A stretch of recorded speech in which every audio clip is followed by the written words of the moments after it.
नमस्कार, मैं हूं प्रभु चावला। बिहार में चुनाव की गतिविधियां बढ़ गई हैं। बड़े से बड़े नेता वहां पर जाना शुरू हो गए हैं। बीजेपी के सारे मुख्यमंत्रियों ने वहां पर डेरा जमा दिया है। कांग्रेस के पास कोई बड़े नेता ये है ही नहीं। उनके जो मुख्यमंत्री सिवाय हिमाचल को छोड़ करके बाकी हिंदी भाषी देशों से आते नहीं हैं, इसलिए उनकी ज़रूरत नहीं है, परंतु वो भी हैं वहाँ पर। सारा बेड़ा जो है कांग्रेस का वो संभाल रखा है भूतपूर्व मुख्यमंत्रियों ने। जैसे अशोक गहलोत हैं, जैसे बघेल हैं, वो एक्सपर्ट हैं, माहिर हैं। परंतु उनका सबसे बड़ा नेता जो है वो कौन है? राहुल गांधी। परंतु बिहार की रणभूमि में किस तरह के धुरंधर खड़े हुए हैं और उनकी क्या बातें हो रही हैं, इसके बारे में आज की होगी प्रभुवाणी। चलिए कांग्रेस के महान नेता राहुल गांधी के बारे में बात करते हैं। राहुल गांधी का मिशन बिहार क्या है? अब बड़ा कौन है वहाँ, राहुल है या वहाँ के लोकल नेता हैं? क्या राहुल गांधी ने तेजस्वी को बड़ा नेता मान लिया है? बिहार की धरती राजनीति की वो प्रयोगशाला है जहाँ गठबंधन बनते हैं, टूटते हैं, फिर नए समीकरणों के साथ सत्ता की कहानी लिखी जाती है। आज हम बात करेंगे राहुल की, एक बार फिर, कई बार कर चुके हैं, एक बार फिर करेंगे, जो बहुत समय के बाद एक बार फिर बिहार की चुनावी रणनीति मैदान में उतरे हैं। हालांकि वो खुद 1 सितंबर के बाद बिहार में दिखाई दिए हैं। उन्होंने बिहार के मुजफ्फरपुर, नालंदा और शेखुपुरा में रैलियां की हैं।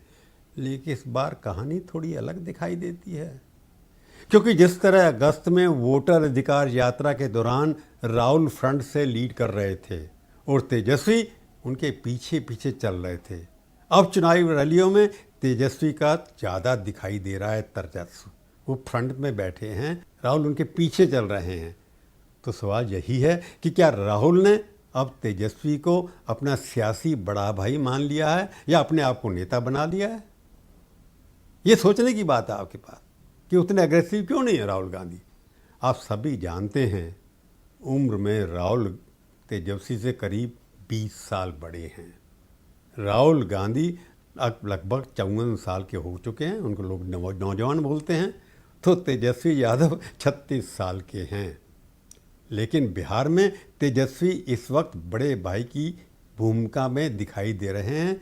जहाँ तक कि चुनाव का प्रश्न है, उम्र में तो बड़े हो नहीं सकते। तो सवाल ये उठता है, या सवाल ये सिर्फ नहीं है कि कांग्रेस कितनी सीटें जीतेगी।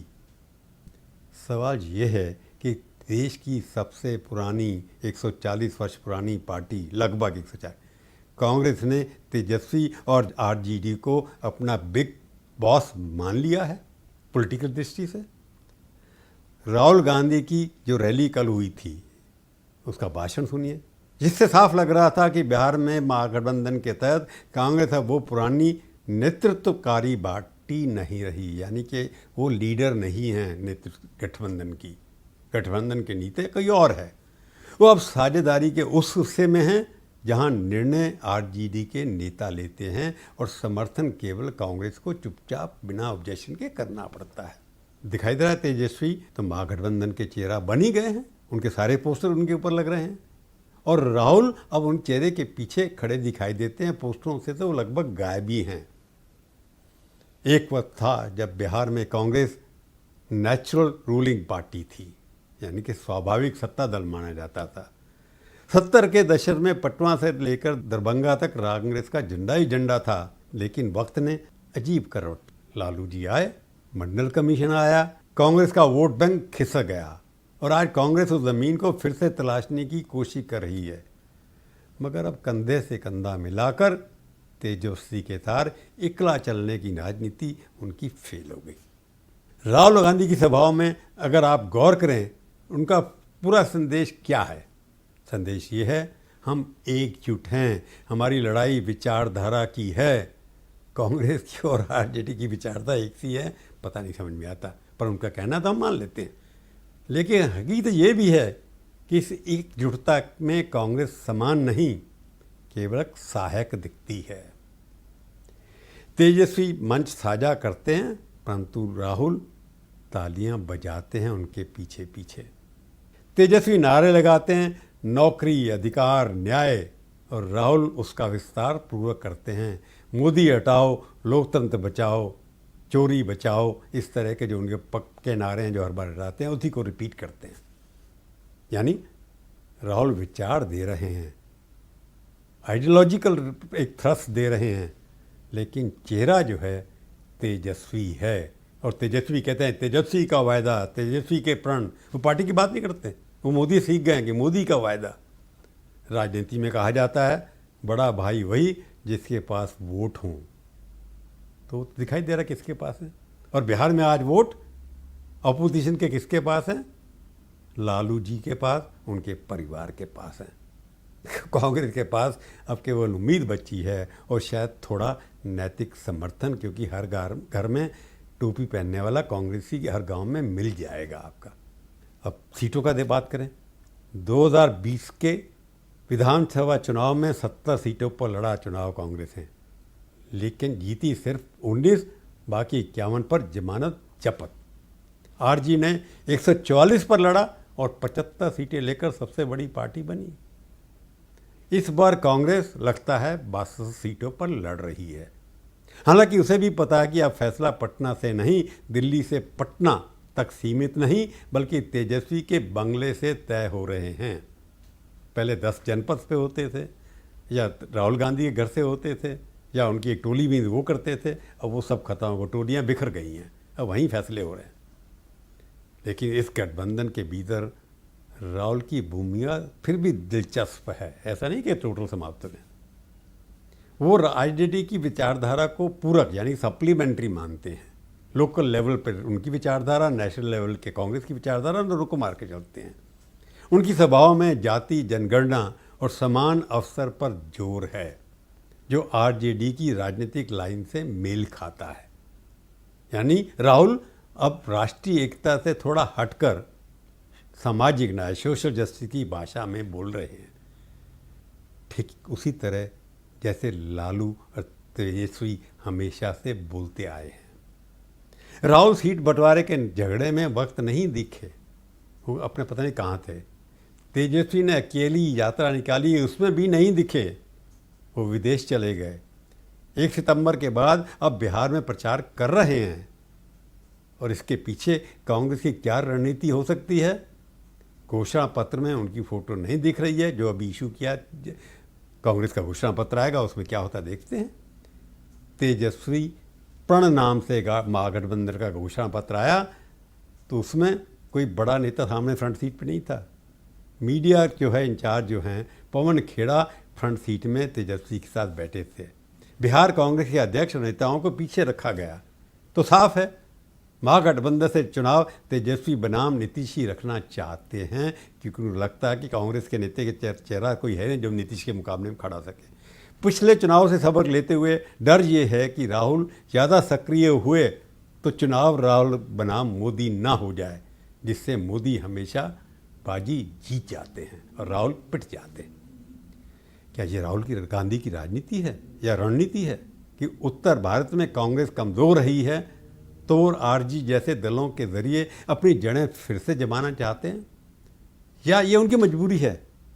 तो बिना आरजेडी के कांग्रेस बिहार में अस्तित्व की लड़ाई नहीं जीत सकती। शायद दोनों एक दूसरे से पूरक हैं। राहुल जानते हैं कि बिहार में प्रधानमंत्री नरेंद्र मोदी की लोकप्रियता को अकेले चुनौती देना मुश्किल है। राहुल वर्सेस मोदी में मोदी काफ़ी भारी पड़ते हैं, इसलिए वो भी चाहते हैं कांग्रेस वाले कि लोकल चेहरों के ऊपर ही हम एम्फेसिस करें, उनको प्रेफरेंस दें, उन पर भरोसा करें।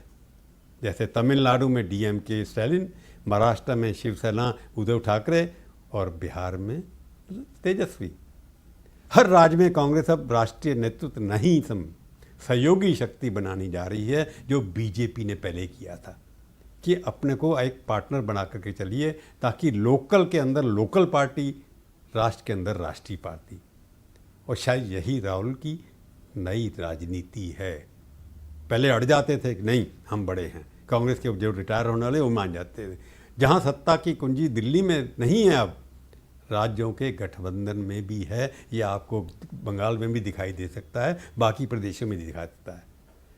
जहाँ कांग्रेस अकेली शेर नहीं बल्कि गठबंधन की टीम है, उसमें से एक है, बराबर के हिस्सेदार है, बड़ी नहीं है। पर सवाल फिर वही उठता है, क्या इस लोकल टीम में राहुल गांधी कप्तान है, ये तेजस्वी यादव? इसका उत्तर तो हमने पहले दे दिया आपको। बिहार में जनता अब भी गांधी परिवार को पहचानती है। जैसे मैंने पहले कहा कि हर गांव में एक टोपी ज़रूर कांग्रेस की मिल जाएगी, पर अब वो उनसे उम्मीद नहीं करती कि कांग्रेस विकल्प बन सकती है। जो अब लगता है कि राहुल और उसके आसपास के जो टोली है, जो कोटरी है, उसने भी मान लिया है कि कांग्रेस बिहार के अंदर अकेली पार्टी नहीं बन सकती। उनकी औकात 20 सीटों से 25 से ऊपर नहीं है 243 के हाउस में। इसलिए उनको लगता है कि पार्लियामेंट के अंदर हम इसका फ़ायदा उठाएंगे। इसलिए उन्होंने तेजस्वी को आगे किया है, आरजेडी को बड़ा भाई मान लिया है, जहां विचार कांग्रेस का हो सकता है, पर जनादेश लगता है तेजस्वी के लिए वो मांग रहे हैं, क्योंकि उनको लगता है कि अगर स्टेट में हम आरजेडी को ज़्यादा सीटें देंगे तो बाद में लालू यादव और तेजस्वी पार्लियामेंट में आने वाले 2029 के अंदर कांग्रेस की ज़्यादा सीटें चलेंगी, और कांग्रेस को तो देश में राज करना है, स्टेट्स में कम राज करना है। तो इसलिए ये कॉम्प्रोमाइज़ ये है, लोकल पार्टी, नेशनल लेवल पे कांग्रेस पार्टी इसके अंतर्गत लगता है कि राहुल गांधी ने मान लिया कि रीजनल लीडर को ही आगे बढ़ा के चलना है। ये राजनीति वही होता है जो छोटों को भी जीतने का मौका दे सके। हालांकि बड़े भाई छोटे भाई का असल फैसला चुनाव नतीजों के बाद यानी 14 नवंबर को होगा, जब राहुल के नाना यानी पंडित जवाहरलाल नेहरू जी का जन्मदिन होना है। उस दिन कि नाना के जन्मदिन के ऊपर क्या तोहफा मिलने वाला है उनको।